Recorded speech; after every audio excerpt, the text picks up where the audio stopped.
আব্দুর রহমান, জি। তুমি আম্মু জামা এভাবে ধরে রাখছো কেন?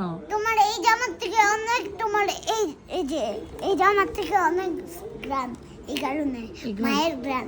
মায়ের গ্রান? হুম, হ্যাঁ, হ্যাঁ। এই জামাটাতে মায়ের গ্রান পাওয়া যায়? আম্মু, তোমার গায়ের গ্রামটা না অনেক সুন্দর। হ্যাঁ। মনে হয় যে সারাদিন এটা মেখে থেকে।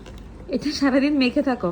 এটা একটা কথা বলি, ছোটবেলা যখন ও যখন ছোট ছিল, আমি যখন পরীক্ষা দিতে যেতাম, ও কি করতো জানেন? ও আমার ওড়না নিয়ে সারা ঘর হাঁটতো আর কান্না করতো, মানে আমার ওড়নাটাকে পেঁচিয়ে রাখতো।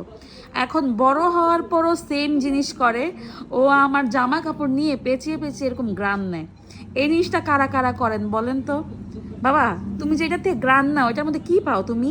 হ্যাঁ, যে, মনে হয় যে এটাতে গ্রাম শুকলে হ্যাঁ, তুমি সবসময় আমার সাথে মিক্স হয়ে আসো।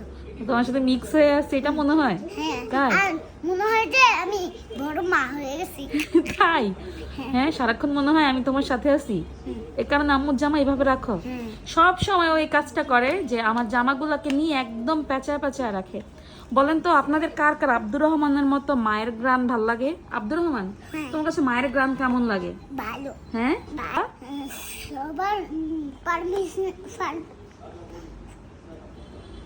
কি পারফিউমে থেকে, পারফিউম? যত পারফিউম, পারফিউমের থেকে হ্যাঁ, মায়ের এর জামার গ্রাম অনেক বেশি সুন্দর। পারফিউমের থেকে মায়ের জামার গ্রান অনেক বেশি সুন্দর। তাই এটা এভাবে রাখো, যেন ময়লা হচ্ছে বাবা, কই ময়লা হচ্ছে। আম্মু, হ্যাঁ। এই জামাটা একটু আমাকে পিছিয়ে দাও তো, আমি সারাদিনে এটার গ্রাম শুকবো। আচ্ছা, আসো পেঁচিয়ে দিই। এটার থেকে বলে মায়ের গ্রান পায়, অবস্থা দেখেন। হ্যাঁ, মায়ের আসলে মায়ের শরীরের গ্রান অন্যরকম না?